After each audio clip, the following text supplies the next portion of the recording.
Students, good evening. Dear students, हम fundamental of management पढ़ रहे थे और फंडामेंटल ऑफ मैनेजमेंट में मैंने 2 लेक्चर आपको डिलीवर किए हैं ऑनलाइन। पहले में हमने मैनेजमेंट की डेफिनेशन, मीनिंग और अप्रोचेज़ के बारे में बात की थी और जो हमारा दूसरा लेक्चर है उसके अंदर हमने डिस्कस किया था मैनेजमेंट की मॉडर्न अप्रोचेज़ के बारे में।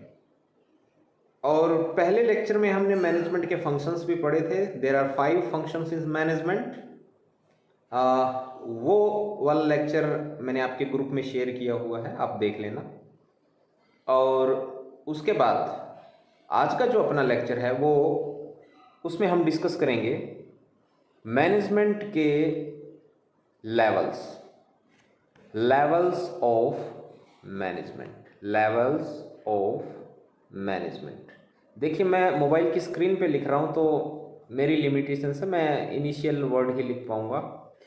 आपको इसको अपनी कॉपी के अंदर कंप्लीट लिखना है, लेवल्स ऑफ मैनेजमेंट। तो मैनेजमेंट के 3 लेवल मानेंगे। There are 3 levels of management. 3 levels कौन से हैं? 3 लेवल्स ऑफ मैनेजमेंट। पहला होता है टॉप लेवल मैनेजमेंट, दूसरा होता है मिडिल लेवल मैनेजमेंट और तीसरा होता है लोअर लेवल मैनेजमेंट। इसको लोअर लेवल मैनेजमेंट भी बोलते हैं और इसको सुपरवाइजरी लेवल भी बोलते हैं। इनको मैं आपको डिटेल में समझाऊंगा, उससे पहले आपको ये समझना है कि मैनेजमेंट के ये लेवल्स इंपॉर्टेंट क्यों होते हैं। डियर स्टूडेंट्स, मैनेजमेंट में हर ऑर्गेनाइजेशन का अपना एक स्ट्रक्चर होता है जिसे हम कहते हैं ऑर्गेनाइजेशनल स्ट्रक्चर। ऑर्गेनाइजेशनल स्ट्रक्चर का मतलब क्या होता है? जिस प्रकार हमारी बॉडी का एक स्ट्रक्चर होता है, उसका वेट होता है, उसका साइज होता है, उसकी हाइट, वेट, लेंथ, ये सब होता है, उसी तरह से ऑर्गेनाइजेशन का भी एक फिजिकल स्ट्रक्चर होता है जिसका हम मैप बना सकते हैं। और जितने भी आपके डिपार्टमेंट्स हैं, जो ऑर्गेनाइजेशन के अलग अलग ऑर्गन मान लीजिए, जैसे हमारी बॉडी के अंदर हाथ, पाँव, उसी तरह से ऑर्गेनाइजेशन के अलग अलग डिपार्टमेंट जो हैं उस स्ट्रक्चर को कंप्लीट करते हैं। जैसे एक ऑर्गेनाइजेशन के अंदर प्रोडक्शन डिपार्टमेंट है, उसके अंदर HR डिपार्टमेंट भी होगा, उसके अंदर मार्केटिंग डिपार्टमेंट भी होगा, उस ऑर्गेनाइजेशन के अंदर फाइनेंस डिपार्टमेंट भी होगा। ठीक है, तो ये अलग अलग डिपार्टमेंट होते हैं और ये सारे डिपार्टमेंट एक स्ट्रक्चर के अंदर काम करते हैं और उस स्ट्रक्चर को हम बोलते हैं ऑर्गेनाइजेशनल स्ट्रक्चर। तो अब मैं ये उम्मीद करता हूँ कि आपको इतना समझ में आ गया होगा कि मैनेजमेंट के लेवल्स क्यों होते हैं। क्योंकि मैनेजमेंट के अंदर हर एक कंपनी का ऑर्गेनाइजेशनल स्ट्रक्चर डिस्कस किया जाता है, जो कि एक कंपनी का मैप होता है। जिस तरह से हम जियोग्राफिकल मैप बनाते हैं, उसी तरह से हर एक ऑर्गेनाइजेशन का एक स्ट्रक्चर होता है।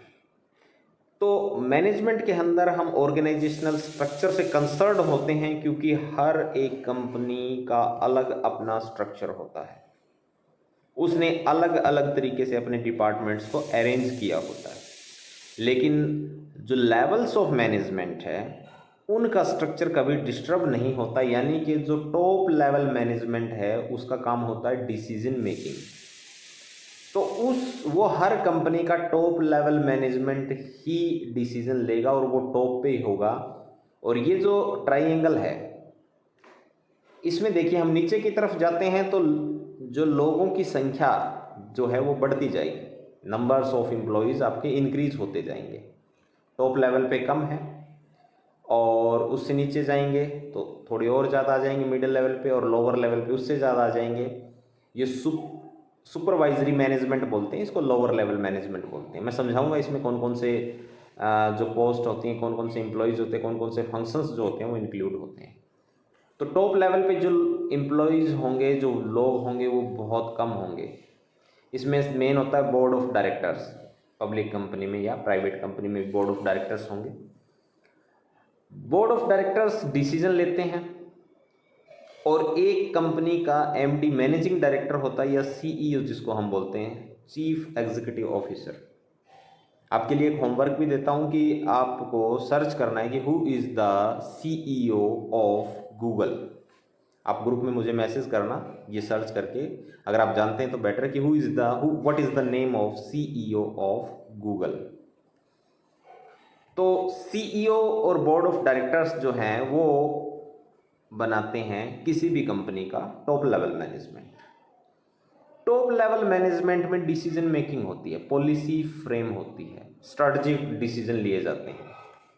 पॉलिसी यानी कि हमारी कंपनी किस मेथड से काम करेगी, कौन सी चीज़ हैं जो हमारे लिए वैल्यूएबल है। स्ट्रेटजी का मतलब है कि हमारी कंपनी कंपटीटर से कैसे कंपटीशन करेगी, जो दूसरी कंपनी है जो हमारे साथ कंपटीशन कर रही है हम उसको कैसे टैकल करेंगे। ये स्ट्रेटजी में ये सारा का सारा जो काम होता है, पॉलिसी, स्ट्रेटजी, डिसीजन मेकिंग, ये टॉप लेवल मैनेजमेंट करता है। बोर्ड ऑफ डायरेक्टर और सीईओ और समटाइम जो हेड्स ऑफ डिपार्टमेंट है उनको भी कॉल किया जाता है, लेकिन ये कम होता है। तो ये लोग जो हैं ये डिसीजन लेते हैं। ये डिसीजन लेकर जो भी रूल्स रेगुलेशन फ्रेम करते हैं, देखो ये रूल्स है ना, मैंने यहाँ लिखा हुआ है, ये रूल्स नीचे की तरफ फ्लो कर रहे हैं। इसका मतलब क्या है, ये फिर कन्वे करते हैं जो मिडिल लेवल मैनेजमेंट। और मिडिल लेवल मैनेजमेंट क्या होता है, इसके अंदर अलग अलग डिपार्टमेंट्स के हेड्स होते हैं। एक कंपनी में कुछ मेन डिपार्टमेंट्स हैं, ये हर एक ऑर्गेनाइजेशन में होते हैं, जैसे HR department, finance department, production department, sales and marketing department, purchase and distribution department. ये हर एक कंपनी के अंदर होते हैं। इनका काम होता है स्टॉक को मेंटेन रखना, इनका काम होता है प्रोडक्शन करना, इसका काम होता है फाइनेंस को मैनेज करना। ये कंपनी एचआर जो होता है वो कंपनी के अंदर जितना भी ह्यूमन रिसोर्स चाहिए, जितनी भी लेबर चाहिए, उसकी सप्लाई को मेंटेन करना और लेबर के इश्यूज को डील करना, और गवर्नमेंट के जो भी रेगुलेशंस हैं लेबर से रिलेटेड उनको डील करना। और सेल्स एंड मार्केटिंग डिपार्टमेंट का काम होता है कि डिमांड को एसेस करना, कि आने वाले टाइम में हमारे प्रोडक्ट की कितनी डिमांड हो सकती है, हमें डिमांड कैसे इंक्रीज करनी है, कैसे हमें अपनी ऑर्गेनाइजेशन की ग्रोथ करनी है, उससे रिलेटेड स्ट्रेटजी ये लोग फ्रेम करते हैं। उसके बाद में उससे नीचे का जो लेवल होता है वो होता है लोअर लेवल मैनेजमेंट। देखिए, पहला जो टॉप लेवल मैनेजमेंट है ये डिसीजन लेगा, डिसीजन मेकिंग करेगा, पॉलिसी फ्रेम करेगा, स्ट्रेटजी बनाएगा, इन लोगों को कन्वे कर दिया जाएगा। इन लोगों का भी कंट्रीब्यूशन होता है कि ये जो हेड्स होते हैं अलग अलग डिपार्टमेंट की, ये मीटिंग अटेंड करते हैं और उस मीटिंग में अपना कंट्रीब्यूशन भी देते हैं, अपने इनपुट्स भी देते हैं। और ये स्ट्रेटजी के अंदर एक्टिव रोल तो इनका नहीं होता, लेकिन ये अपने इनपुट्स देके उसमें इम्पैक्ट जरूर करते हैं, स्ट्रेटजी को मॉडिफाई करवाते हैं अपने हिसाब से। और कंपनी ये जो टॉप लेवल होता है उसको गाइड भी, अपने वैल्यूएबल ओपिनियंस ये देते हैं। बाकी जो डिसीजन लेने का काम है वो तो बोर्ड ऑफ डायरेक्टर्स और जो टॉप लेवल है उसी का होता है। सीईओ जो होता है वो भी कंपनी के अंदर चीफ एग्जीक्यूटिव ऑफिसर होता है, वो भी टॉप लेवल में आता है, लेकिन जो बोर्ड ऑफ डायरेक्टर्स जो मेजॉरिटी से डिसाइड होता है वो भी उसी को मानता है।